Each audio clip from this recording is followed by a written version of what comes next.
Welcome to Loving Me Before I Love You with Tammy Nicole, the podcast dedicated to you loving and putting yourself first. Others have come first in your life for years, and you know it's time for that to change. You're about to be empowered to set healthy boundaries, confidently have hard conversations, unapologetically put yourself first, and live the peaceful life you deserve. Remember, self-love is essential, and loving yourself sets the stage for every other love in your life. So get ready to embrace self-love like never before with your host, Coach Tammy Nicole.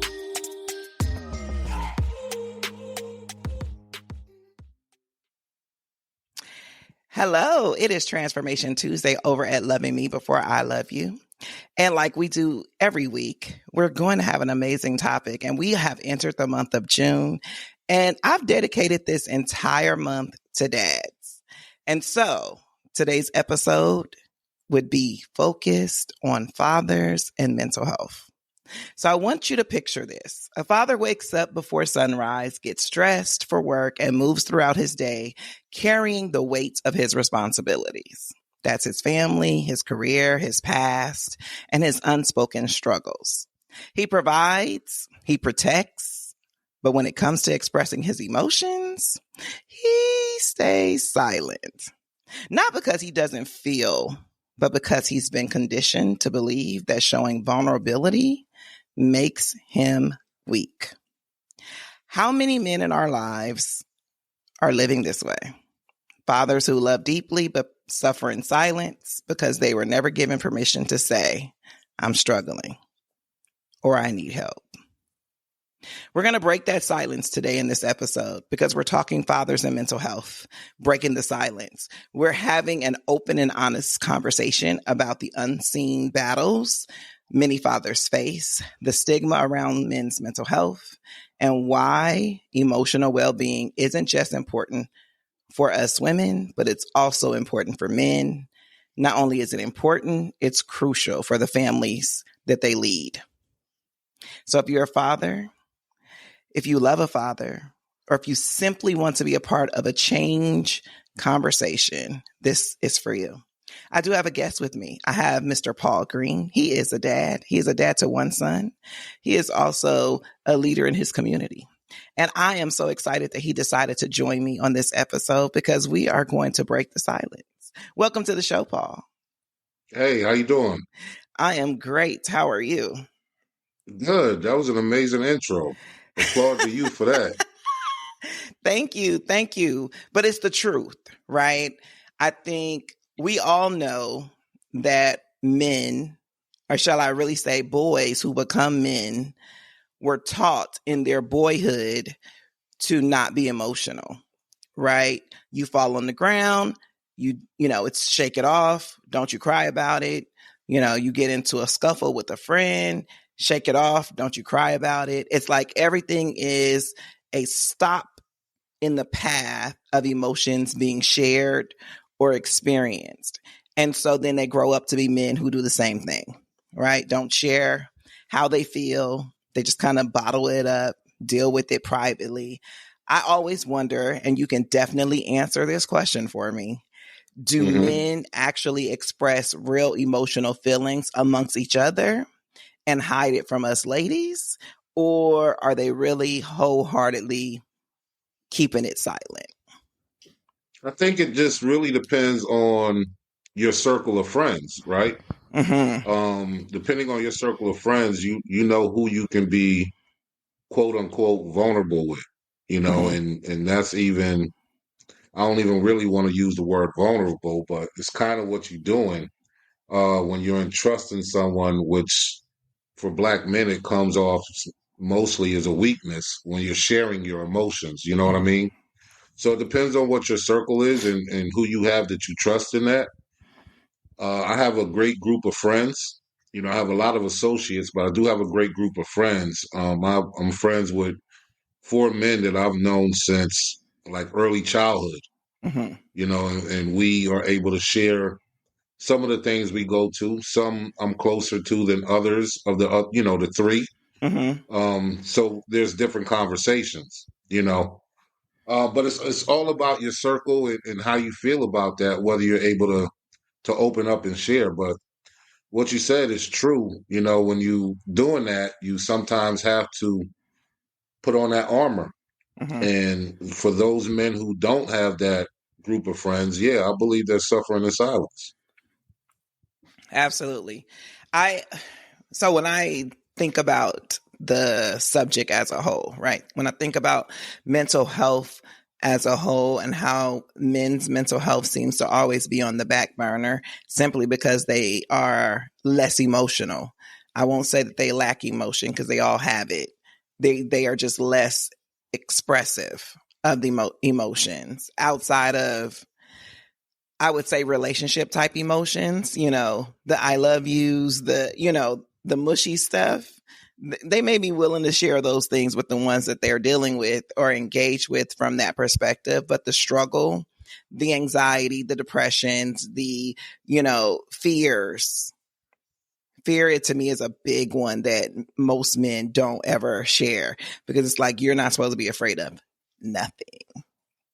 Well, see, with that comes with the environment that you grow up in, right? Mm-hmm. I'm one of those gentlemen that I lost both my parents at an early age, right? And Mm-hmm. some may say that that should have been a critical role. And some people may have spiraled down the wrong way.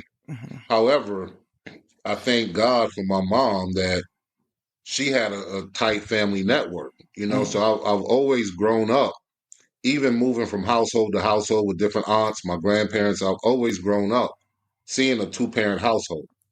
I've always seen the man show some type of love to his wife. So that's not foreign. I think when you have men who don't have that environment, then Mm-hmm. it's hard for them to show what they've never seen.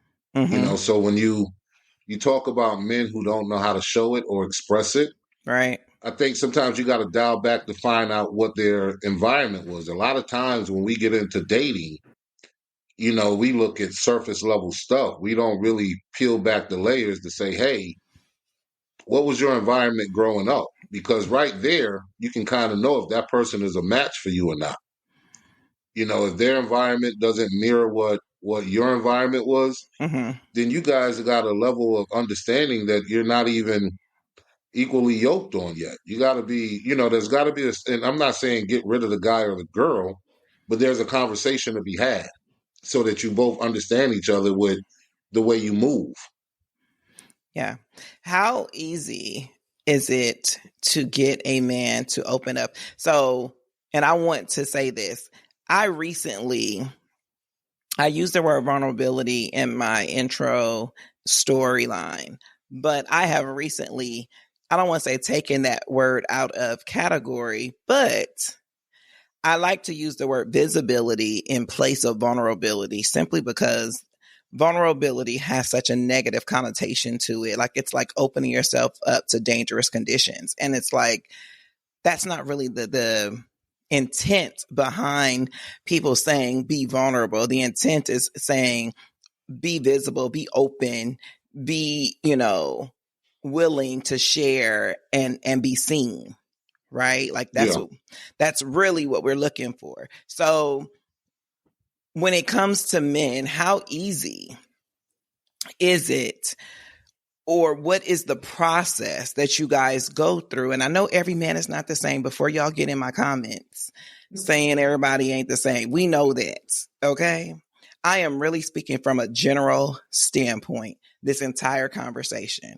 My mama used to Mm-hmm. say a hit dog will holler. So if you bothered by it, that means it came knocking at your front door. But I really am talking from a general standpoint. How easy is it, or what is the process that allows a man to open up to a friend or a love interest?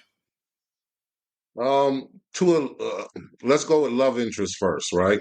The easy one, To a right? love interest for me, and I think for let's say some or most men, it has to be that feeling of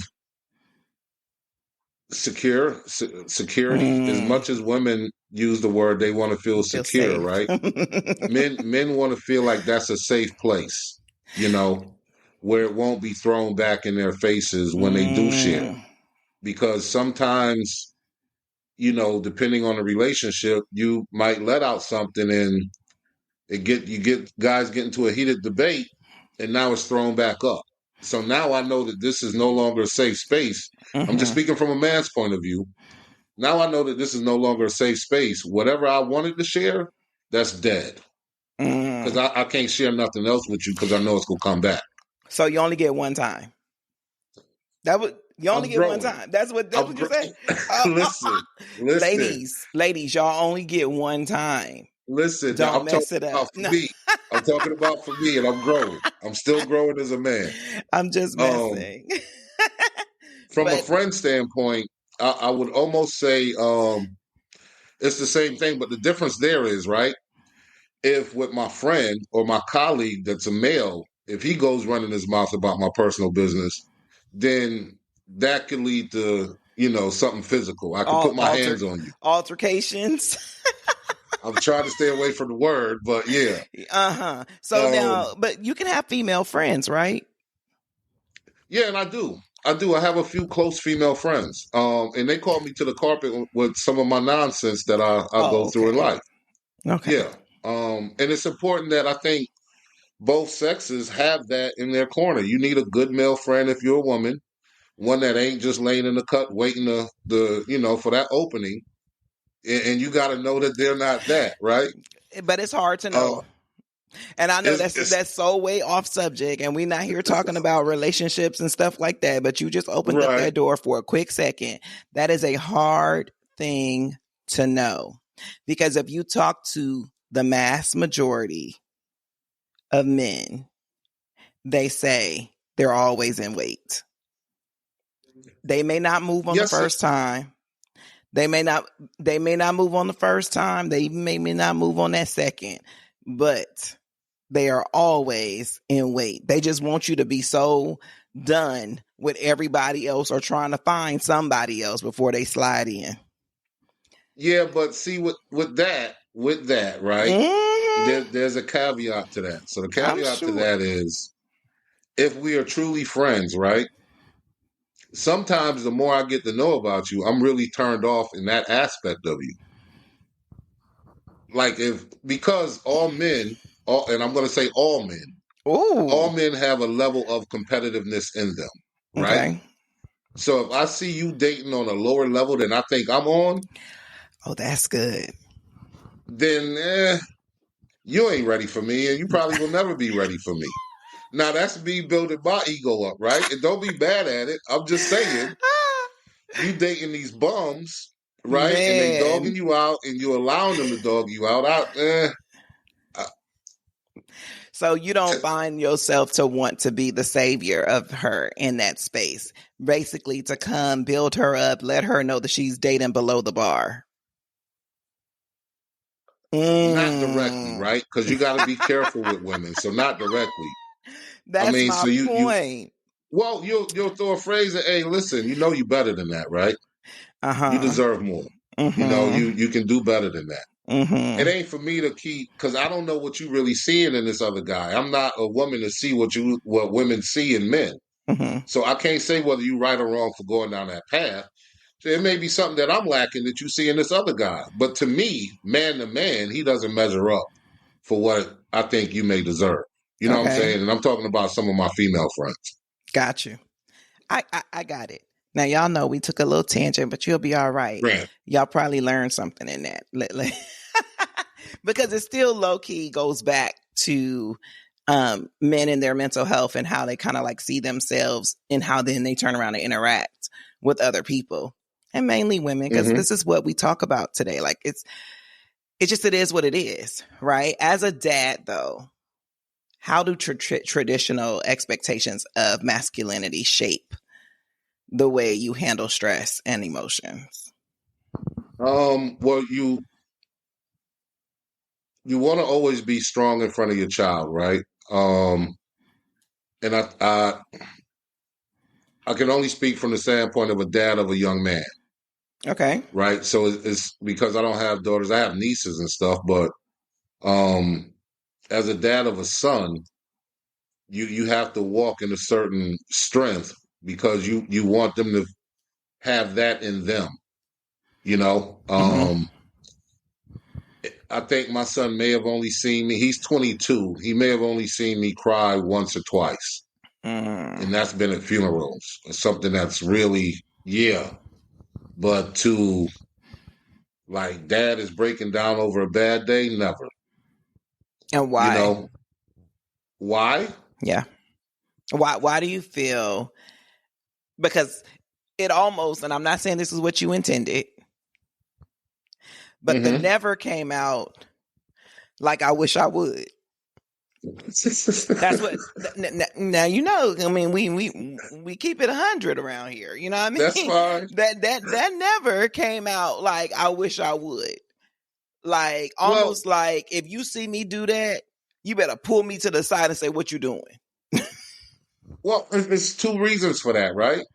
The first reason for me is, and it took me a while to get here, right? But it's somebody always has it worse than you. Okay, so I'm not going to sit on my soapbox too long. I'm gonna figure it out, and we gonna get back to moving and shaking right.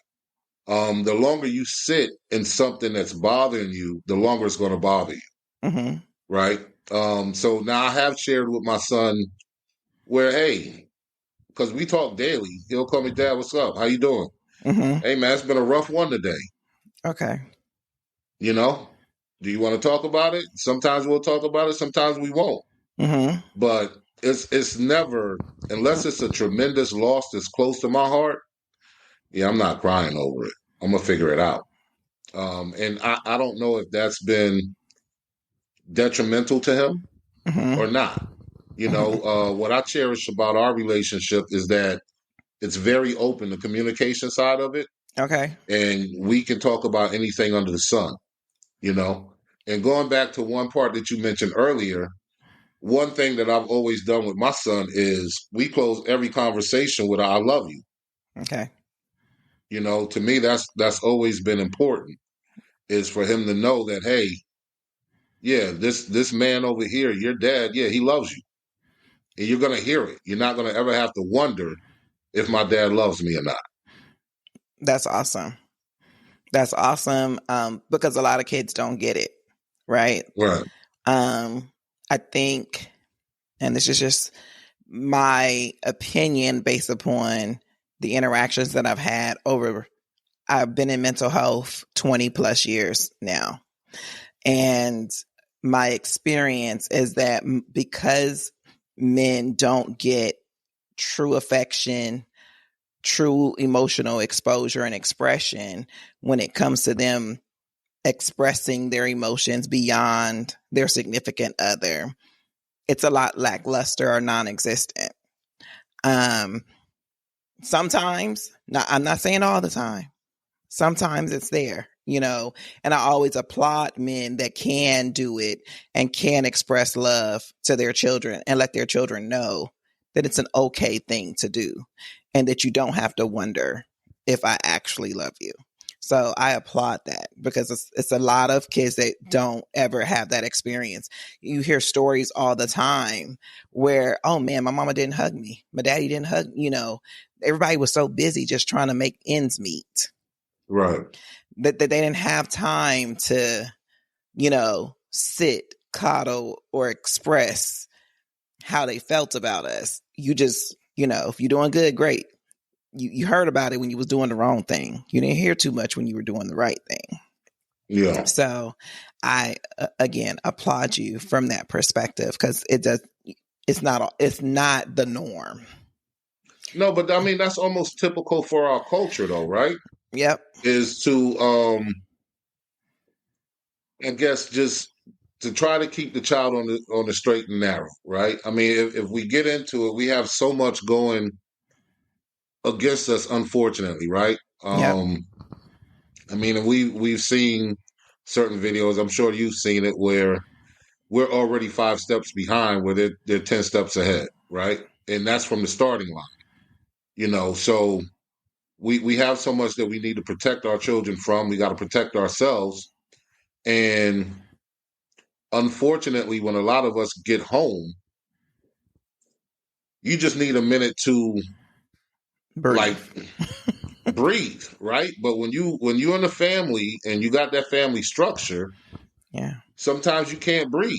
I mean, if we realistically talk about it, you got 24 hours in a day. Yeah. Most of these jobs you given 8 hours on the clock. It may take you an hour to get there, hour to get back. That's 10 hours gone. Yeah.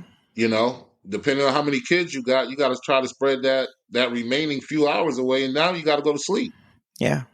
You know, never mind throwing entertainment into the mix of it. You know, never mind talking about caring for the wife or the significant other.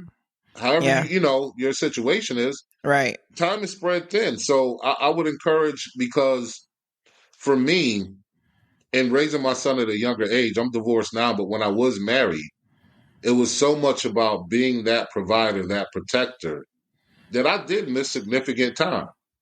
I did miss key moments, you Mm-hmm. know, to make sure that the house ran. There was the toys they wanted, the power stayed on, the food was in the house, you got the clothes you wanted. Yeah, sometimes I was working 12-hour days. Yeah. You know, sometimes um he played basketball. So I would be there for the games, but hell, I missed practice.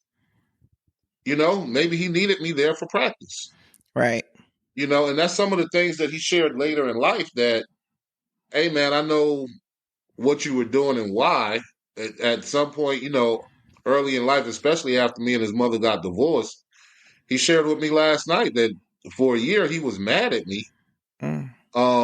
but didn't kind of understand why until later in life of why I was moving a certain way. You know, Mm-hmm. because, and I'm sure we'll get into that, but when you talk about houses separating, that creates more stress and pressure on the man and the woman. You know what Mm-hmm. I'm saying? As far as trying to keep that family together when it's not together. Right. Absolutely. The impact that separation have on kids is like super. It's big. Yeah. It's a big impact. When you mentioned that he was like upset with you for a year, what do you think is reasonable, or how much information should you actually tell kids about, not even beyond, let's like take the separation portion off the table. Let's just say a whole family. You know what I mean? Like you mentioned not being able to go to the practice, but can go to the game. Not, just kind of like I'm here and not here at the same time because I'm Hmm. trying to maintain the entire household. Do you sit down and have those level of conversations with kids, or do you say they'll understand when they get older? I think saying they'll understand when they get over is a mistake, right? Um, you do have to have some level of a conversation, but at the Mm-hmm. same time, you got to remember that you are talking to a child. Mm-hmm. So you have to have the capacity to break that down to a child's level, where they're able to digest it, right? Um, they don't care about the stresses you have at work. They don't care about the deadlines you have at work. Um, I think simply put, right, is an apology first, because you have failed them in some area, whether it's big or small to you, Mm-hmm. it's big to them. Right. So an apology first, and trying to do better the next time around. You know, but you got to lead with the apology. Mm-hmm. You know, and the other thing that I learned early on after the divorce is, and I'm speaking for separated dads, divorced dads, you know, single dads, stop making promises that you know you can't keep. Mm-hmm. You know what I mean? Yeah. That pair of Jordans, that game system, whatever event they have. If you know that you can't make that, let them know, hey, listen, I'll do my best, but I can't promise. Mm-hmm. So if you can't show up, it's not that feeling of, well, dad promised and he Mm-hmm. let me down again. Yeah.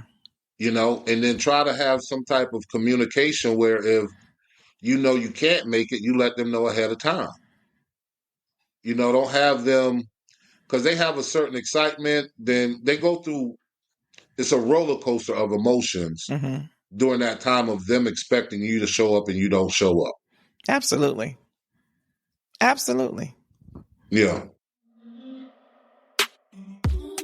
Hey, hope you're feeling the love in today's episode. We'll pick back up where we left off in a moment. First, we're excited to share that Tammy has a collection of self-love t-shirts, hoodies, mugs, and journals for you to express how much you love yourself to the world. From comfy hoodies to motivational mugs, there's something for everyone. While you're listening to today's show, feel free to browse the full collection at IamTammyNicole.com. Thank you, and without further ado, let's get back into today's show.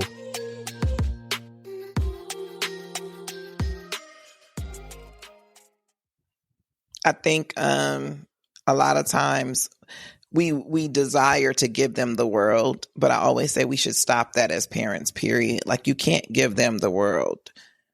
And to be honest, I don't even know why we want to, because the world ain't full of all things good anyway. So Right. we should just be able to give them what's a necessity for their growth and their development. When we look at normalizing conversations about mental health, right? Of course, I'm going to say we need to start at home. But do you think that we should, what is your opinion about how we can normalize men's mental health being a topic and conversation? Because I think that there are a lot of them dealing with it again in silence. Like, they're depressed, they're anxious, they're burnt out, they're overwhelmed. Well, first and foremost, if you can afford it, everybody go get a therapist. Yeah. If you can afford it. And then for those that go to therapy like myself, don't be ashamed about it. I talk regularly about me going to see my therapist. I see my therapist once a month. If I need him more than that, then I'll make a call and we'll set up a special appointment. But yeah, you need a therapist. You need that person who doesn't have any stake per se. No skin in the game. No skin in the game. Where you Yep. can voice what is really going on and they can give you some tools to help you navigate what you're dealing with. Yeah. They're not there to fix the problem. They're there to help you navigate. But with that, you also have to be honest about what you're dealing with, That part. and you got to give the whole story, good or bad or indifferent. You got to give the whole story. Therapy is not a place where you're going to make yourself a saint. Absolutely not. When you mess up or there's some hurdles that you have to overcome, you need to share that. You need to share what steps you've taken that you thought would help you overcome the hurdle, but shit, you fell over the hurdle. Now the next time it comes up, they can help you jump clearer. So everybody go get a therapist if you can afford it. I know that's tough. And then get your children in therapy. I was able to finally this past year get my son into therapy. And that was through having a conversation of, hey man, look, some of this stuff you hitting me with is real heavy. And I don't know if I got the best answers for you. We need to find you a therapist. Yeah. And you may not even have the capacity to help, Yeah. A lot of times we are trying, as parents, we try to be our kids' heroes in everything. And you don't have the capacity for that. Like, you have the capacity to raise them into functioning adults. Yeah, not only that, I got a slanted view. This is my child. So I'm going to look at the best possible way to side with my child, or whatever best benefits my child. Yeah. You have that bias. Yeah. You have that bias. I think a lot of times when we talk about therapy, men, what I need a therapist for? Like, I got this. Or I'm going to talk to my friends. And if he's a spiritual man, I'm going to go to my pastor, they're going to give me all the answers. But I think therapy is a way of seeing things from a different perspective. Because I just know, like, as a therapist providing services, when clients come, the first thing I say is, oh, I'm not going to fix it. You know, like, that's the first thing I'm not here to fix it. I am here to listen and then maybe help you see things from a different perspective, and connect the dots. A lot of times the dots are not connected. Right. Yeah, the people, but that goes back to being transparent though, right? How can you as the professional connect the dots if I'm not being transparent? Facts. You know, but you know what? Going back to our culture, growing up, and I'm gonna date myself, I'm 50. So growing up, you grow up with family secrets, right? So who's the person that's in the family that's gonna break the curse of the family secrets? You know? As a child, you wondered why you couldn't go over to Aunt such and such's house or Uncle such and such's house. You didn't know that they had touched some other cousins. You know Right. what I'm saying? You didn't know that that person drank themselves under the table, and that's why you can't go over there. Right. You know, you don't learn that till later on in life, When they say you old enough and to know. you old enough to know. And then sometimes, unfortunately, if that family member passes away, the secret passes away with the family. Yeah. And now you got these things that go on in the family that nobody, you're looking at somebody further down in the generation like, why are you doing that? That ain't how our family operates. Nah, it is. It is. Uncle such and such, aunt such and such had that same problem, Yeah. and nobody ever talked about it. That is so true. Yeah. That is so true. We used to say what happens in this house stays in this house. Yep. It was about what you say, secret keeping all the time. All All the the time. time.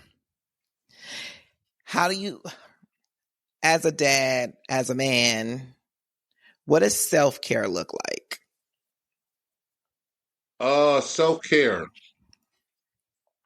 So one of my therapists, right? And I've gotten older, so I'm a little, I do all right for myself. So I joke with my friends because for me, it's eating better. Mm-hmm. It's working out. Mm-hmm. Like, and don't nobody judge me who's watching the show. I only shop at Whole Foods, Trader Joe's, Central Market.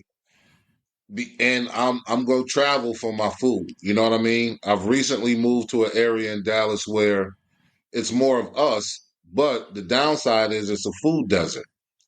It's not the best quality of food. So I got to drive 15, 20 minutes to a grocery store that has more of them in the neighborhood to get better quality food that has those stores in that area to get the better quality of food. Um, Men, go get you a massage. Go get a pedicure. Go get a manicure. Ain't nothing wrong with that. If you got a lady, take your lady with it. Go get a couples massage. Make a day of it. But that's self-care. Yeah, I always think that men do a lot of work all the time. They're working, working, working, and they are not caring for themselves, especially if they're a man that work in the field, not Mr. Corporate, but Mr. Mechanic, Mr. Contractor, Mr. Plumber. Like, they're using their hands and their bodies all day for years on years, and they never take the time to rest. And I think rest is self-care, as well. Being able to just do nothing. I know, like, Yeah. I know for like Father's Day, there, some fathers are celebrated that day. Sometimes nobody ever even talks about it for real anymore because they always feel it's always the deadbeat dad syndrome. And they start celebrating women more than they celebrate the men because of single mother homes. And I think that that's so unfortunate. But I think when Father's Day, and, y'all should do it more than just this, but resting should be on the list. 100%. 100% it has to be on the list. Because you want to be here, especially if you have children, you want to be here. If you have a significant other, you want to be here. Men, we not just working for them to get the life insurance once we go. You know what I'm saying? We want to enjoy some of them trips, that's being booked. Tell them.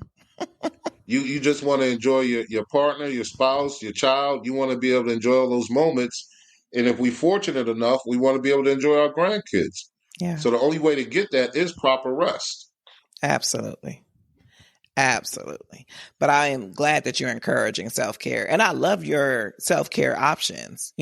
Healthy eating and exercise is 100% a self-care technique or, tip to do. Because a lot of times, like for us women, we always think self-care is, like you said, massages, getting our hair done, getting our nails done, and things of that nature. But self-care is really just some quiet time. It's really rebuilding and rejuvenating you. Yeah. But y'all got to get to know who y'all are, too. You mean us as men? Mm-hmm. What makes you think we don't know who we are? Oh, yeah. I think all of us as people don't know who we are personally, if you want to know the truth. It's a daily journey. It's a daily journey.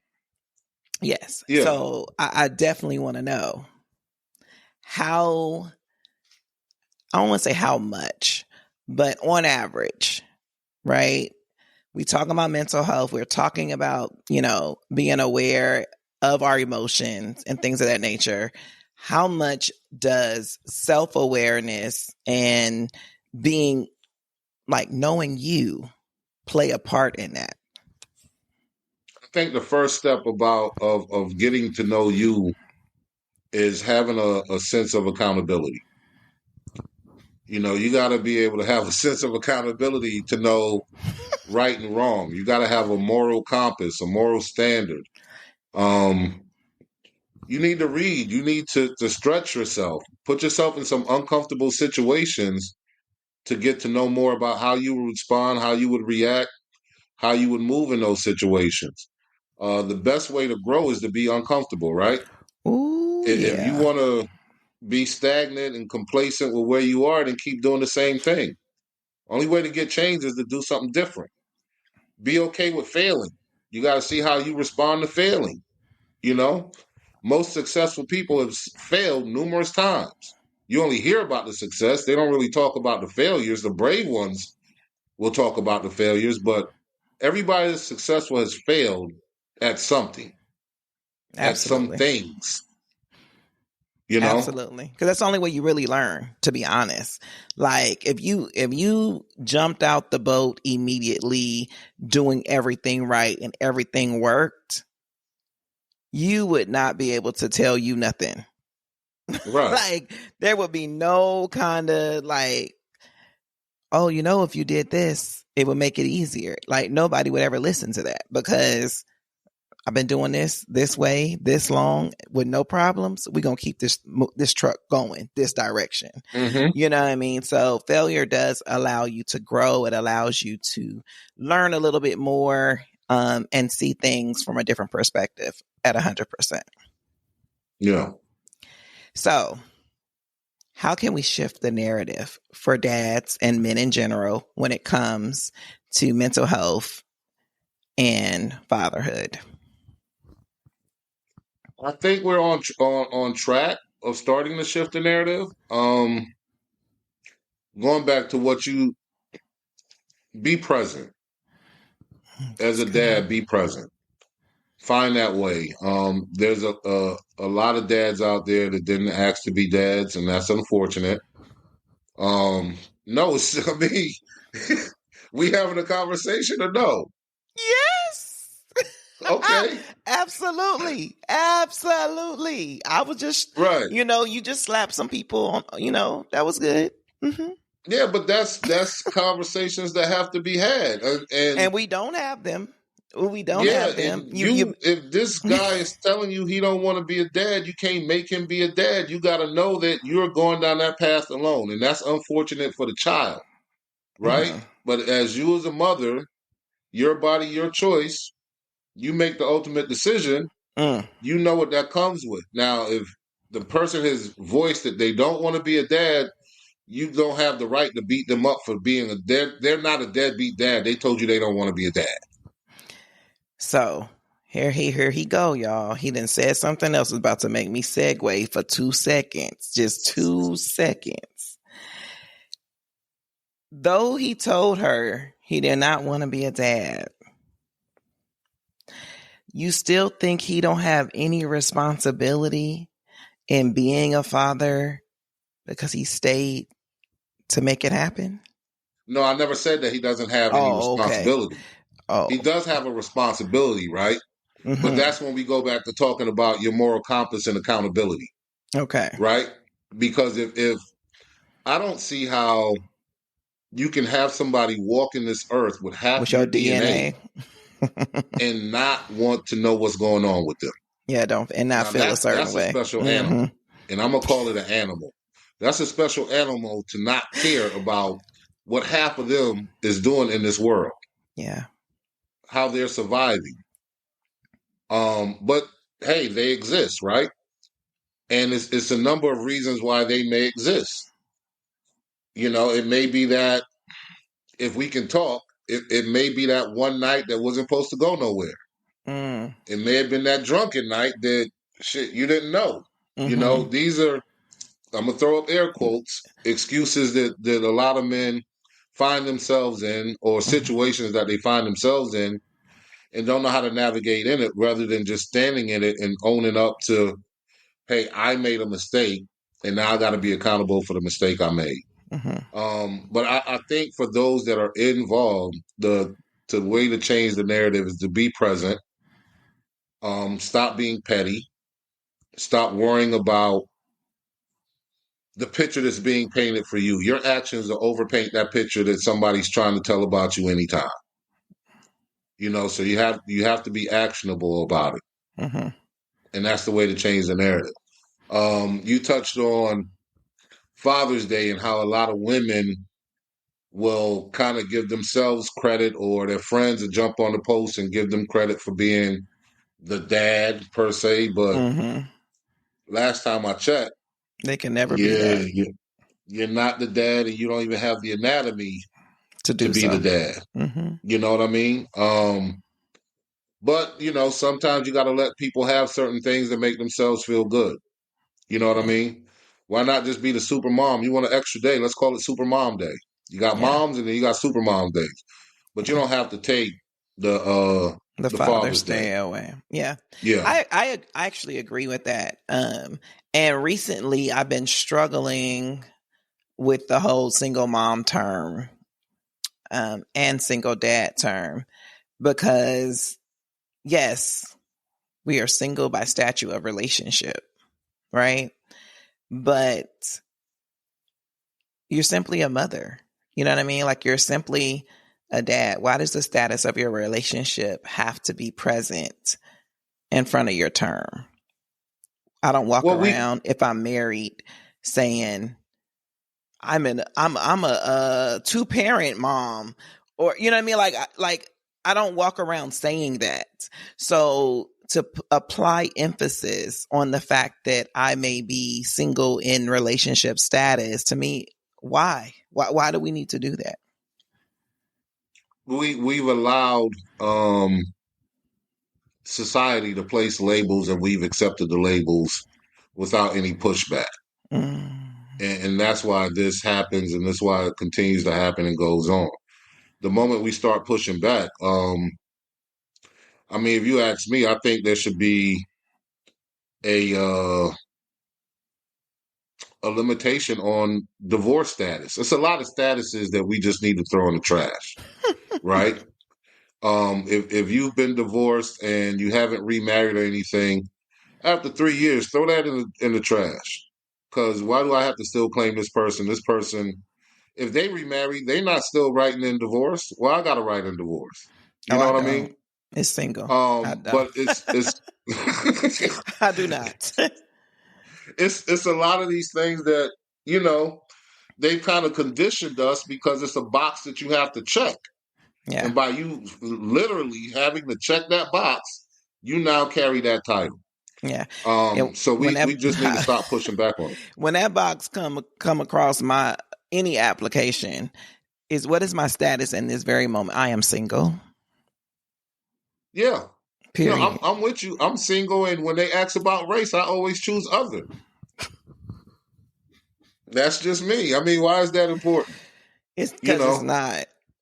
It's not. Because it's not. It ain't helping you do nothing that we're about to do for whatever I'm applying for or indicating in this moment. So I 100% get that. Yeah. I have enjoyed our conversation, to be honest. This has been dope. Thank you so much for the invite.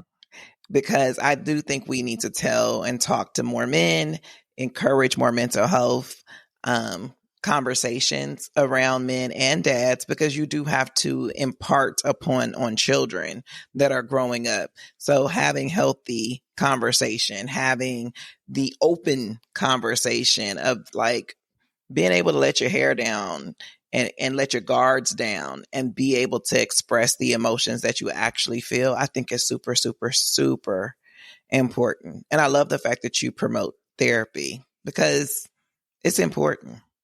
No, we need it. As a community, as a culture, we need it.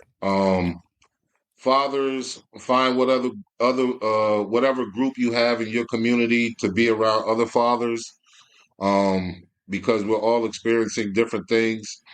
Share your experience. Maybe another man in there has that same experience or have dealt with it and can help you navigate it. Get a therapist. Find out whatever therapist works best for you. If you have a corporate job or if just a job period and they have an EAP type service that offers therapy, most of them give you 5 free sessions. Go try some therapists out. There you go. Treat it like you dating a girl. Absolutely. Yeah, absolutely. Swipe left or right. But every therapist ain't for everybody. You do have to find your perfect match. Absolutely. 100% agree with that. Yeah. It's just eliminate the fear. Like you said, you use that word fear. Eliminate the fear of it and have fun with it, because in that moment, you know that you're experiencing growth. You're bettering yourself, and what'll come from it, I promise you, will be game changing. It was game changing for me. I've read books that probably would have never came across my path. So it's just things of that nature. Just be open. Let's stop being closed off as a community, as a culture. Be open to experiencing new things and create a new future. Absolutely. Because you lead the future. As the men, you lead the future, and being able to guide them in that way is super important. Again, Paul, thanks so much for joining. Men, your self-care is important. Your mental health is important. And we here at Loving Me Before I Love You always say, love yourself so much that the love from others is a bonus. See y'all next week.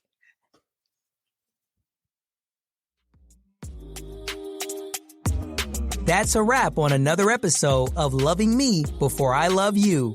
If you enjoyed today's episode, please take a second to show your support by subscribing and leaving a positive rating and review on Apple Podcast, Google Podcast, iHeartRadio, and Spotify. Stay connected with Tammy. Make sure you're following her on Instagram and TikTok at Coach Tammy Nicole. If you like to work with Tammy or have any questions you like her to answer, please head over to www.IamTammyNicole.com. Until next time, always remember to love yourself so much that the love from others is a bonus.